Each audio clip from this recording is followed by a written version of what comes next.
Bitcoin is a medium of exchange first and foremost. I mean, it has to be used as money to remain decentralized and secure. Otherwise, if it's just used as a store of value, at some point it will get co-opted and it will fail. It's very easy. If you zoom out and look how many people around the world are currently using Bitcoin as money now, it's staggering. Every day more people wake up. Every day more businesses adopt it.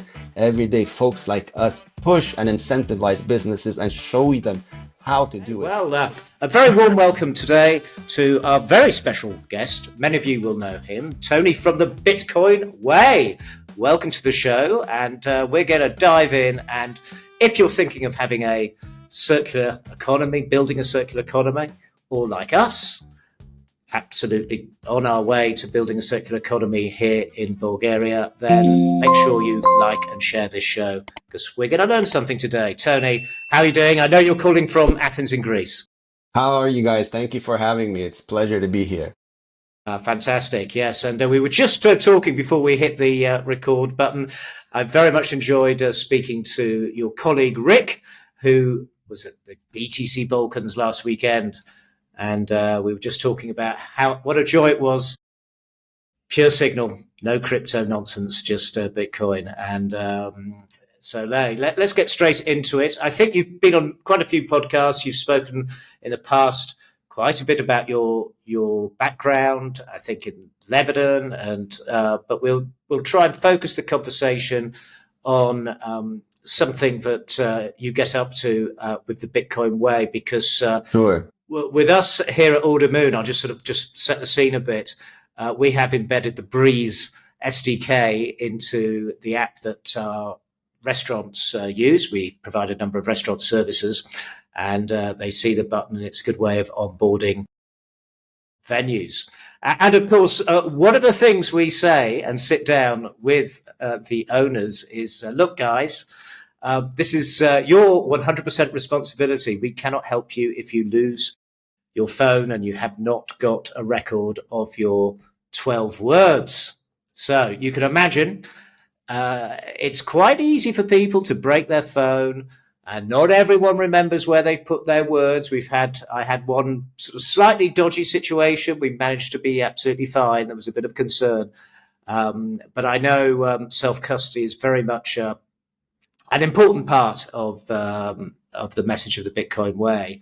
And I'm very keen to get some of your thoughts on how you approach that topic with not just clients, but maybe small businesses who want to make sure they don't lose their Bitcoin. Yeah, absolutely. Well, first of all, thanks again for having me, guys. This is fantastic to be amongst, Bitcoin maxis, people that actually understand that Bitcoin is money and it's not an investment like a stock or a share or something that you're going to buy to sell for worthless paper later on. Bitcoin is peer-to-peer electronic cash, the first line of that bloody white paper. You can't miss it if it's in plain English. And this is the ethos that we push here at the Bitcoin Way. We are 100% believers in Bitcoin as money. In fact, we are living proof of it. After my collapse in Lebanon, when I woke up and the banks had literally stolen my entire life from me, well, you can imagine how much faith and trust I have in the legacy system, from that day on, which is zero. I haven't set foot in a traditional bank since that day, and I don't plan on doing so ever again.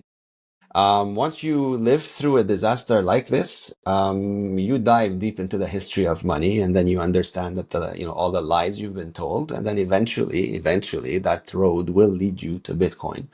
And because it comes from the world of tech, though, a lot of people are petrified because, most people think they suck on a computer, and that if you do, one tiny little mistake, well, oops, there goes your money, which is a very valid concern. Okay. But, by the same stretch, when people learned how to, I don't know, drive, your first day behind the wheel, of course, everybody was nervous. I remember my first day, I was sweating, like, am I going to hit the gas instead of the brakes, or the brakes instead of the gas? Am I going to hit, you get all sorts of crazy ideas. But then you go through the process, you build enough muscle memory, and then before you know it, you're doing this like on autopilot without any second thought. And so learning how to self-custody your money is no different. In fact, driving a car is 100 times more complicated than learning 7 or 8 new steps. You just need to and first of all, accept that this is the way forward. We are not going, we are not going back in time. We are moving towards a digital world, especially one with, more and more integrations of AI. And Bitcoin, for the first time in history, is a form of digital money that actually works. It's completely decentralized, permissionless, trustless. There's no force in the universe that can stop you from using it. It's available to 8 billion people. As long as you master the steps on how to use it, you can send value from point A to point B anytime, anywhere, regardless of the amount. And so at the Bitcoin way, what we do is that we teach people these steps. And so we help them get it right the first time so that there's no guesswork. So there's no, am I going to make a mistake? With us, you're absolutely not going to do any mistakes because we will handhold you through it, press here, do this, do that sort of thing. You cannot get it wrong. And we bring in like over 30 years of cybersecurity into the mix, to account for extreme scenarios that most people won't even consider. And so we train you on all of these steps to build, again, that muscle memory and comfort level so that you're sleeping well at night once it's all in place, knowing that your money is safe, but more importantly, that you know what to do with it, how to save it, how to secure it, how to restore it, how to move it from point A to point B, how to protect yourself in case of whatever happens. So that's the TLDR about us at the Bitcoin Way and what, our entire, life mission is about these days.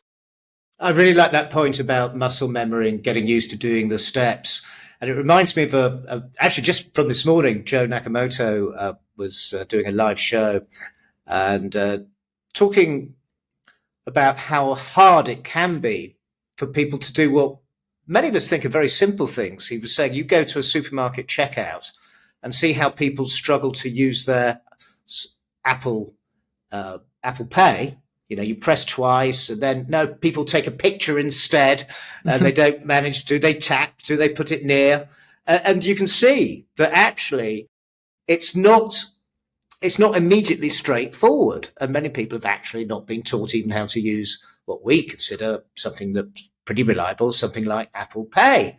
So I totally get it. I understand it. And I think you do forget a little bit how these things are quite daunting first time round. But with proper hand holding, you're obviously, as you say, removing all that risk of making an error and then practice. So this is where the spending comes in play. You get used to, we're all used to scanning QR codes and sending sats around, I'm sure. But of course, presumably you encourage that a bit with your clients, do you, to actually get used to using the Using Satoshis? Bitcoin as money? Yes.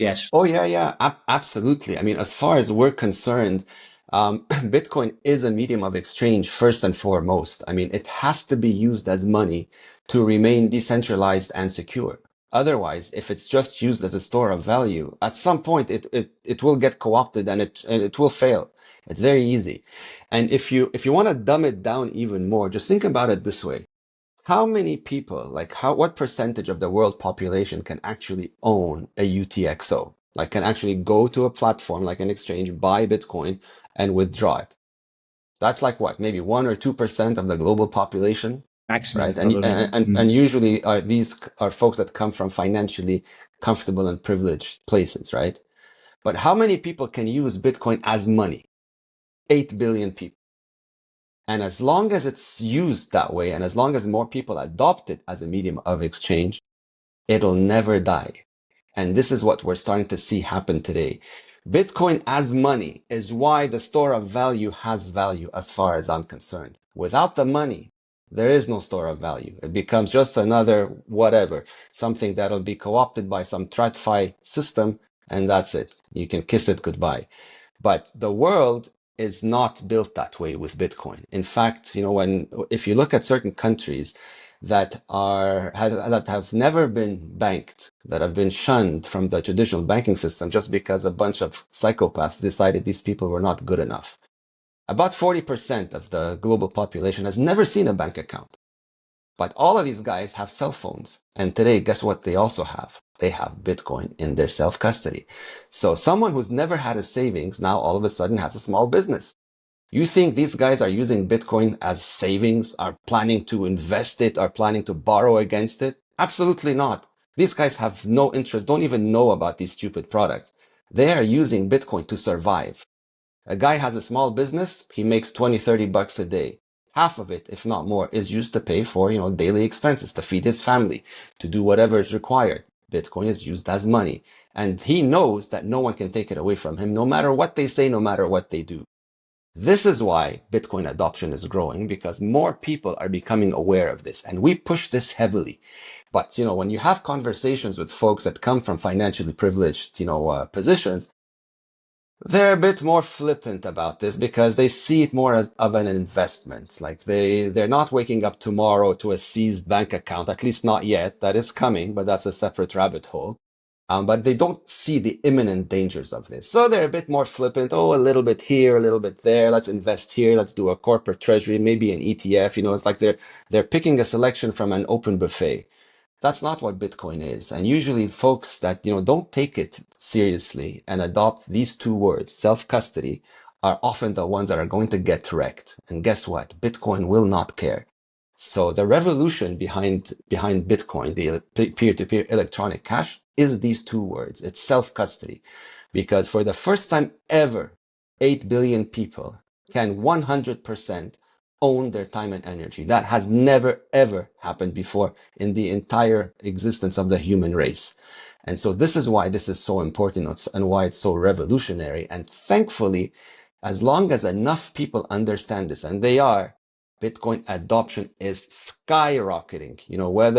Whether you still feel like the Lone Ranger wherever you're living, if you zoom out and look how many people around the world are currently using Bitcoin as money now, it's staggering. Every day more people wake up. Every day more businesses adopt it. Every day folks like us push and incentivize businesses and show them how to do it. It takes 10 minutes to get an entire business up and running to accept Bitcoin. This is not TradFi. There's no regulatory red tape. There's no 700 stupid questions to answer. There's no permission to ask. You download an app on your phone at the very basic level, 5 to 10 minutes, you're up and running, done. Yeah. Very well said. Talking about what you're talking, just a year ago, I believe in 2024, outside you said Bitcoin circle economies are booming. Today you are saying Bitcoin circle economies are skyrocketing, which is even better. But just to add an example, just before we kicked off this show, we were talking about BTC Balkans, and everywhere, there were so many people from all around the world. We all got together in a whiskey bar. So no matter where everyone came from, they all had sats and everyone was spending sats. There was no conversion, nothing. And as I just mentioned, there were close to 400,000 sats spent in that bar that night, all into the self-custodial wallet of the owner of that place. And this was beautiful. But I 100% agree what you're talking about. There are many unbanked people in Africa, but in Europe, we face a slightly different reality. And we, as someone who is trying to push this Bitcoin payment into merchants locally in Bulgaria, we face things like hodling. This is the biggest bottleneck because there are people holding Bitcoin, but they don't want to go out there and spend Bitcoin. And in that sense, talking about the Western world, like Europe, US, people have so much in their back of the head, talking, oh, if I spend, they'll probably chase me paying taxes. So tell me, what's your experience in this part of the world? Like, have you yourself orange pilled any business? Do you have any experience in that? Of course. And the HODL mentality. Have you been tackling this HODL mentality, and what did you say? What did you do? Yeah, of course. I mean, we deal with this on a daily basis. I mean, we work on Orange Pill like hundreds of folks on a weekly basis here. So that's like a concept that we encounter, almost every day. Look, if somebody is worried, I mean, the regulatory issues are a valid concern. I mean, depending where you live, some places are worse than others. But you have to understand, like, there's a lot to unpack here. First of all, someone who's just straight out, I want to hodl, is because they're still measuring their wealth in fiat. They don't understand Bitcoin. They think that if they hold on to this magic little thing, it's going to make them more rich in the very same worthless currency that's making them poor in the first place, right? So to quote Jeff Booth here, the natural state of economies is deflationary. It's not inflationary.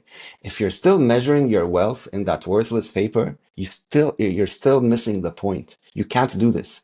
The two worlds, legacy world and the Bitcoin world, cannot coexist. At some point, one of them is going to destroy the other. And if I were to bet right now, the fiat system is on its way out because Bitcoin is peer-to-peer technology. You can't stop this. It's like, and somebody is saying that they will is as lunatic as saying that they're going to stop the wind from blowing. It's not going to happen. But you need people to sort of transition their mindset from stop thinking in fiat and start thinking as in sats, in sound money. And that's not going to happen overnight, especially if you're still living in a comfortable like location financially. Someone who's come from where I come from, a complete collapse of a society, debanked overnight, it's not going to take you more than 2 seconds to convince me that Bitcoin is the way to go. And unfortunately, until people experience some flavor of this, they're not going to change, which is why trying to forcibly orange pill someone is a lose-lose. You can't do it. They have to orange pill themselves. They have to come to their realization that my life is a complete mess. I don't know what to do. Whichever direction I turn, it's I'm hitting a brick wall. And that's because they are still looking for a solution within the same broken chessboard. Like if your bank is giving you a problem, the solution is not to go find a better bank. A solution is to opt out of the entire system into one where you are the bank, where you don't need that legacy system anymore. And I keep saying this on all my podcasts. After 2008, the entire legacy system has become optional. But in order for you to get to that level of conviction, you've got to do the work. You've got to understand what Bitcoin is. You have to stop thinking of it as, internet funny money, or that somehow the government's going to stop it. Trust me, it's been 17 years they've been trying to stop it. They tried, they threw everything at it. It only made it stronger. It's not going to happen today. So that is something you can completely get out of your head. How do you get people to understand this like in 5 minutes? You can't. You have to open up a conversation. You ask them a question, you meet them where they are, and based on these answers, some people will be more receptive, others people won't be receptive. The folks that we deal with, already come to us with some of the work done. They understand that this is the way to go. They're just not sure how to do it. And a lot of these folks own businesses. So, we deal with people from all over the globe. So a lot of them are in Europe. And so we help them structure themselves into accepting Bitcoin.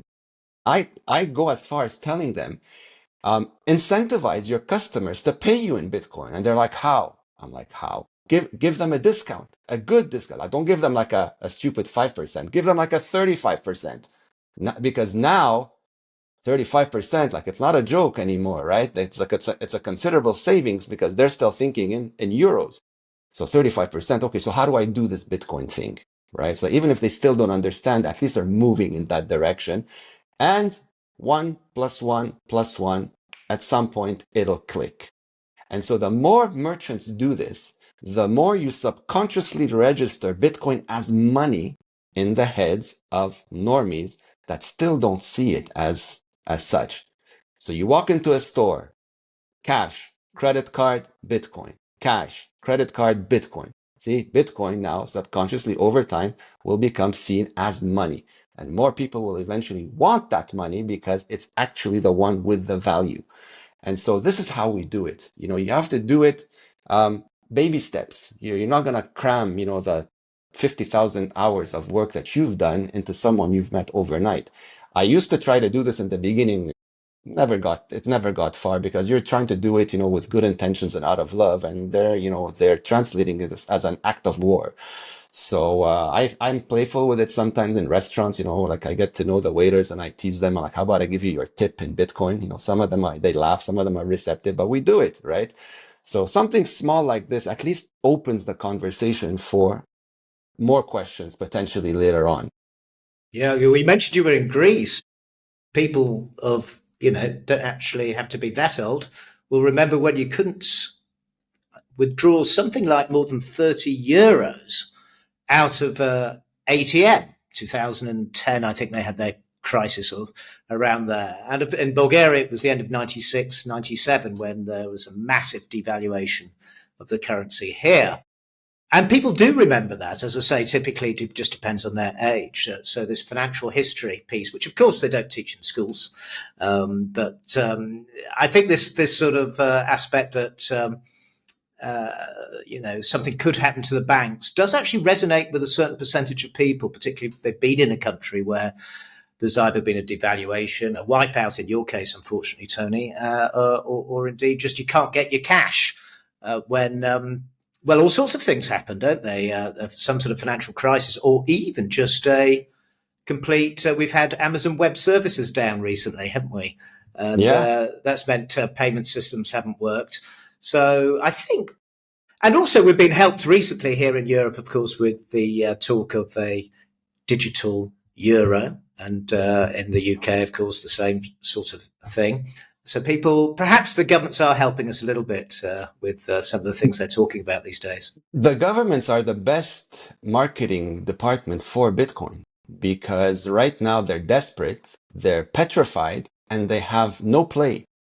They don't know what to do with Bitcoin. And so this is why you see a rush towards, digital euro or digital IDs or digital this. It's because these are all acts of fear and desperation. Because right now there's a new sheriff in town, right? And this sheriff is not taking any prisoners. And so they are petrified that more people become aware of this. And so they control the only things they can, which is the on and off ramps. They'll tax it heavily, or they'll instruct the banks to prevent the transfer of, euros to any Bitcoin related institution or exchange. Like those stupid things they can do. But with enough social pressure, Bitcoin is a grassroots movement. At some point, if people want to remain elected, you can't play these stupid games forever. You're going to have to cave to social pressure. And this is what we're starting to see happen now.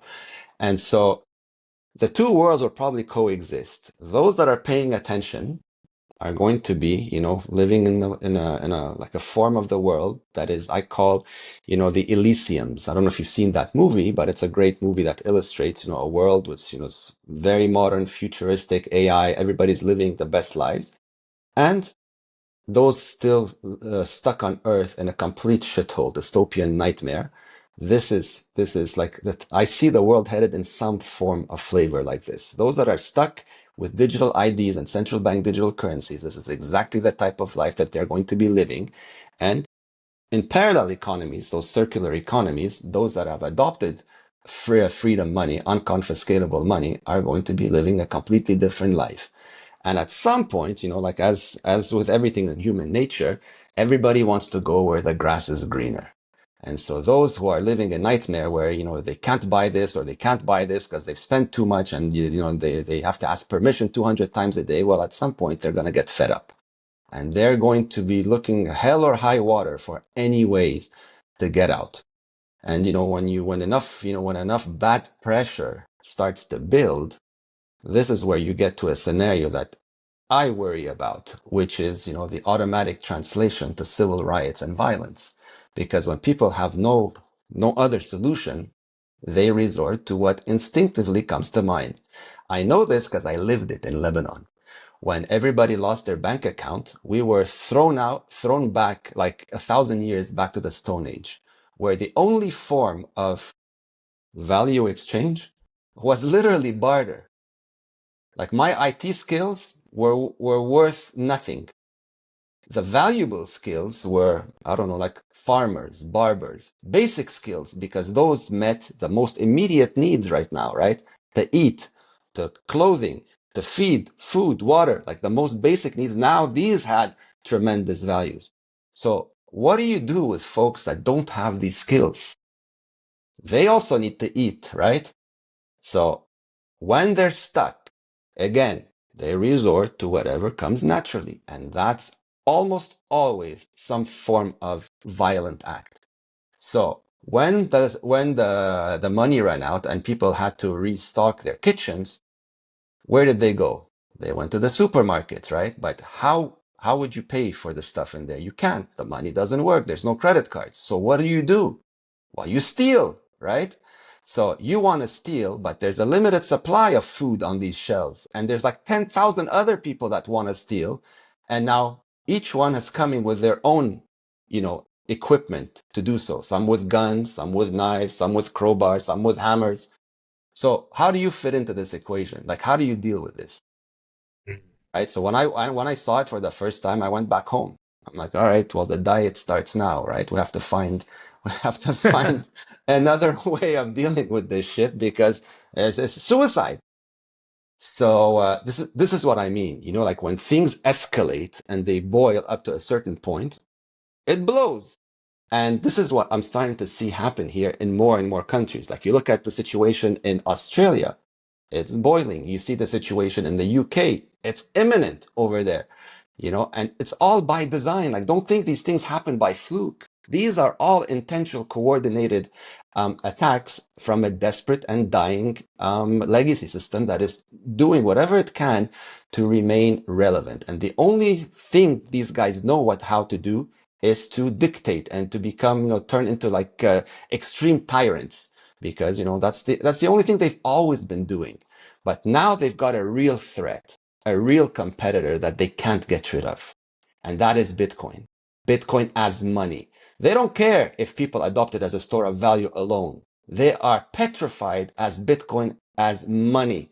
That is the deal breaker, the game changer. The true separation of money and state is Bitcoin as a medium of exchange. And that is what we're seeing happen more and more every single day. I mean, just read the news, open your eyes, follow the true channels, like forget mainstream garbage. All of that you turn off. Follow the real news, listen to real people's stories, and you will see that Bitcoin is not as scarce in use as a lot of people would like to believe. We live on a Bitcoin standard. The Bitcoin way has been 100% Bitcoin since day one. We don't accept a single penny in any fiat currency. Those that don't have Bitcoin, we show them where they can go and buy it securely and safely to get started with us. Those that refuse, that's fine. We won't work with you. End of story. No exceptions.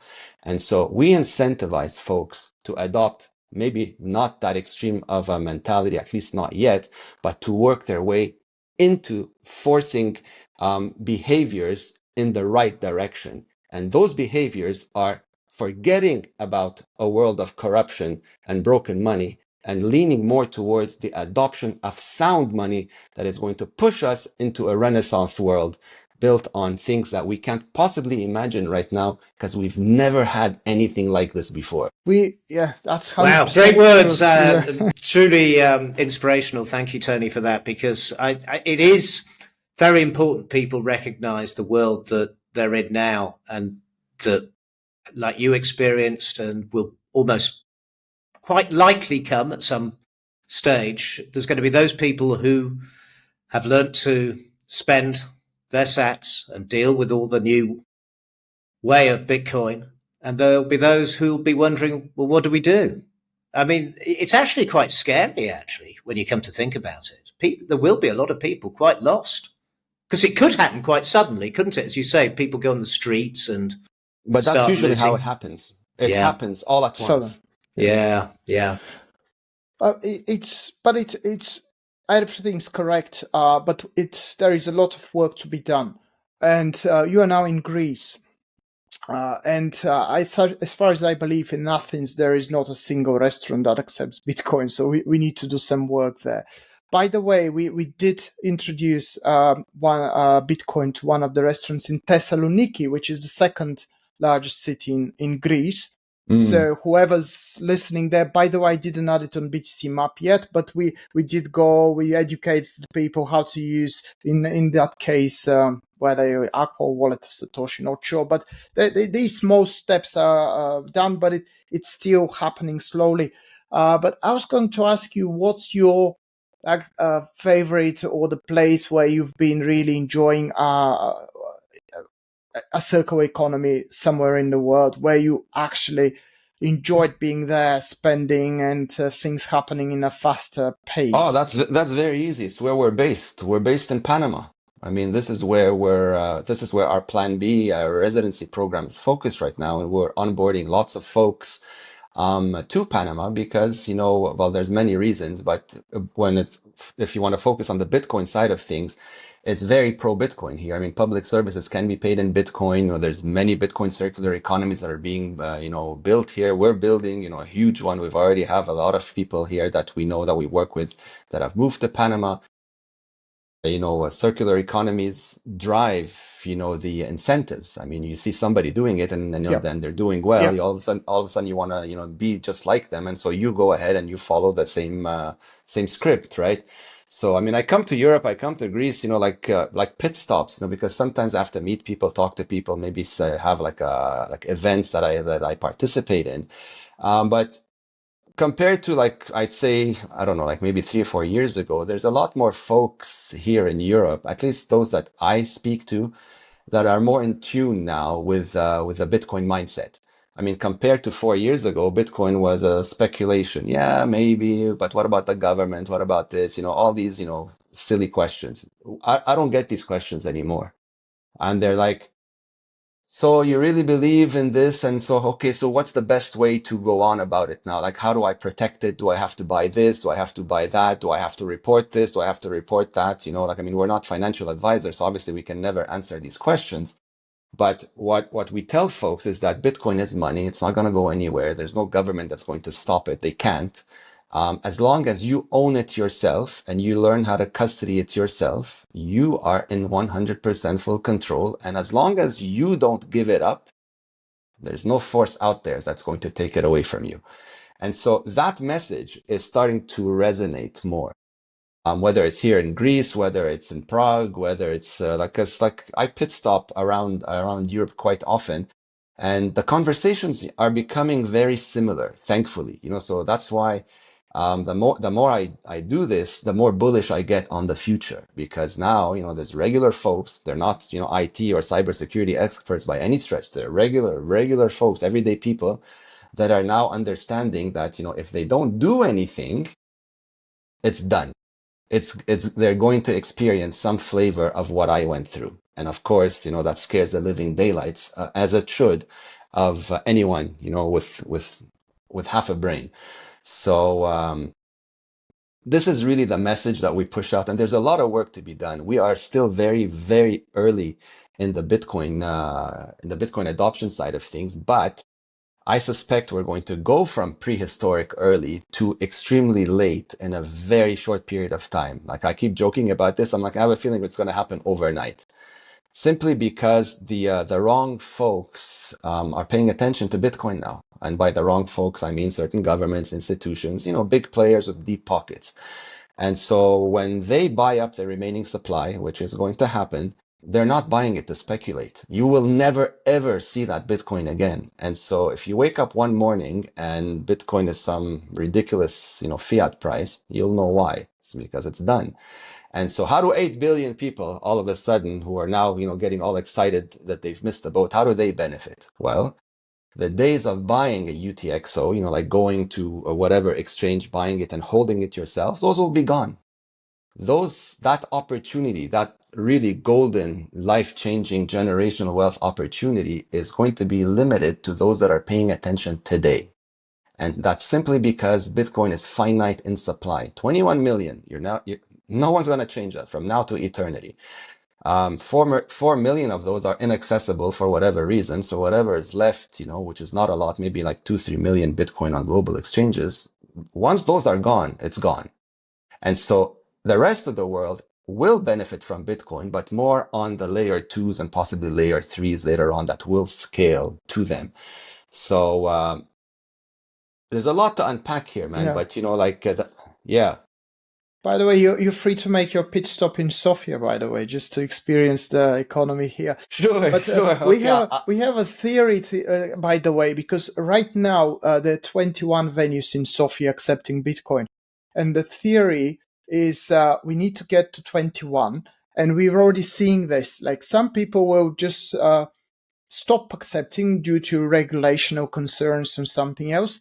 But we already hearing that some people are looking at this small community, seeing that there is not one, there is not five, there is not 10, 21 restaurants accepting it, and looking at that. And now we have the Bitcoiners, people that do understand, like the owners that know about Bitcoin, but they were just scared or didn't know enough about accounting or something else. They didn't do anything. But once you have the 21, then they start asking questions. We're really expecting more people now to join, because this is like the tipping point. Whether it is, we'll see probably next 12 months. So But you mentioned people don't adopt it because of regulation. What regulation? There's no regulation that can prevent the adoption of Bitcoin. It it's doesn't belong. It doesn't belong to any regulator. it's interpretation. So Mm. they do shout on the TV saying, "Oh, there is new regulation coming." Accountants are really afraid. So if most of the restaurant owners go to their usual accountants, they work and deal the last 20 years. The accountant will say there is no way, because he's illiterate on that field, on that topic. And this is why one circular economy should have all these peers of people that into accounting, people that are lawyers, and you have enough restaurant just to show the example to others. Because in one of the places here, there are a couple of Bitcoin signs. There is a Bitcoin sign in the toilet. So you go down to the toilet, you go back up, you see on the door Bitcoin accepting. And these people are watching each other. And this is how it usually happens. This is our theory. We'll see whether next year we're going to do more, but we are now up to 21. So let's see whether that will go on. No, like I said, I'm very bullish on the future. Too many people still live in fear. Too many people still, ask permission or waiting for authorization, which is, the complete wrong mindset.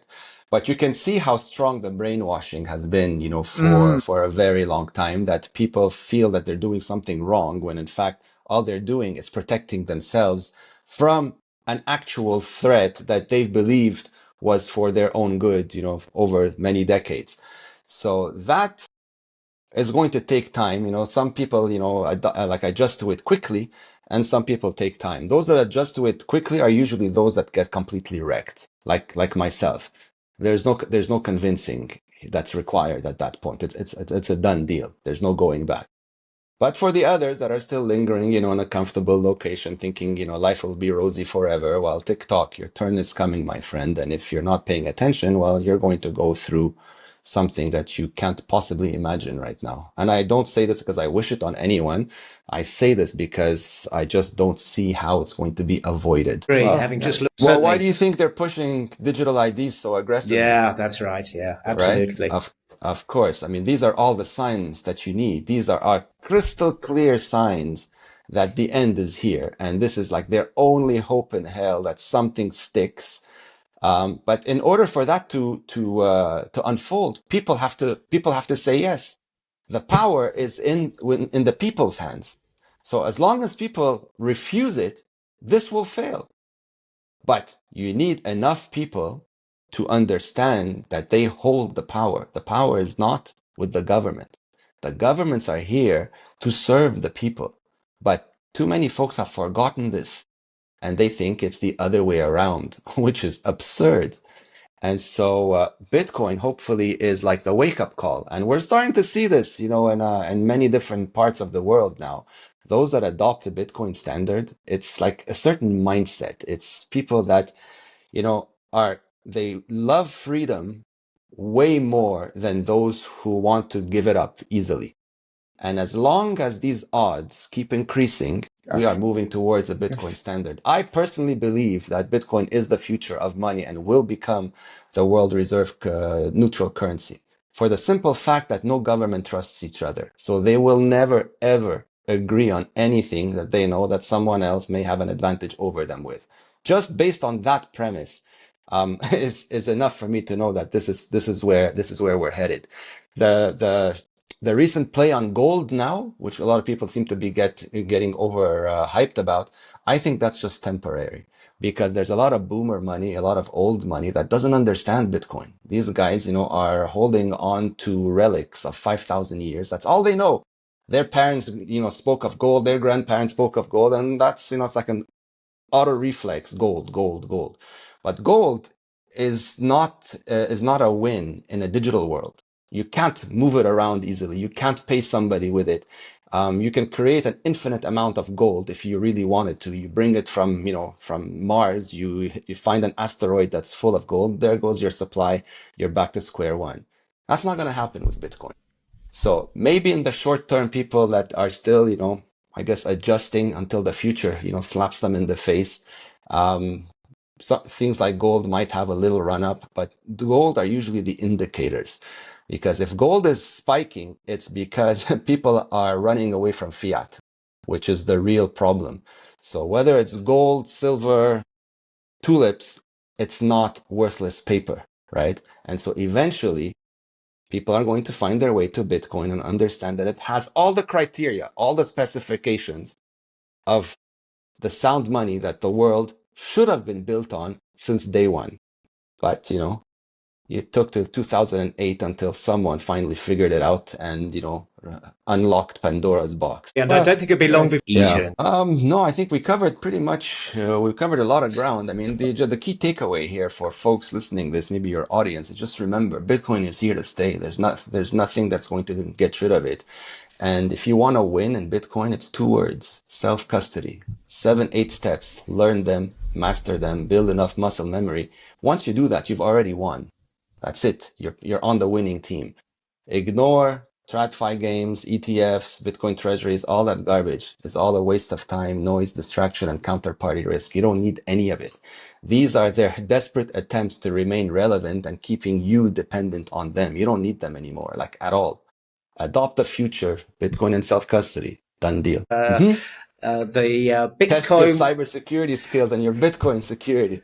Yeah, absolutely. X at the Bitcoin way. I mean, and we have our YouTube channel. But yeah, we have our YouTube channels. Absolutely. We do webinars regularly. In fact, there's like 2 big ones coming up. There's one tomorrow with the lovely Natalie Brunel, 60 minutes webinar. Later on, we're doing one with Adam Hudson, covering the privacy, de-Googled phones, all that fun stuff. So everybody's welcome to join. All information is on our website. It's on our Twitter accounts. You can follow me, follow the Bitcoin way. We're always pumping out good content. Brilliant, excellent. Thank you very much for taking the time, and let's go and get more merchants lands accepting Bitcoin. Absolutely, and most importantly, they need to be taught how to self-custody. But we need to figure out a way. This doesn't happen with one conversation, unfortunately. It needs some time to make that thing work, and they figure it out. That's the right way. The Bitcoin way. The Bitcoin way. I agree. The future is orange. All right. That was wonderful. Like, guys, subscribe, and that's all from Ordermoon.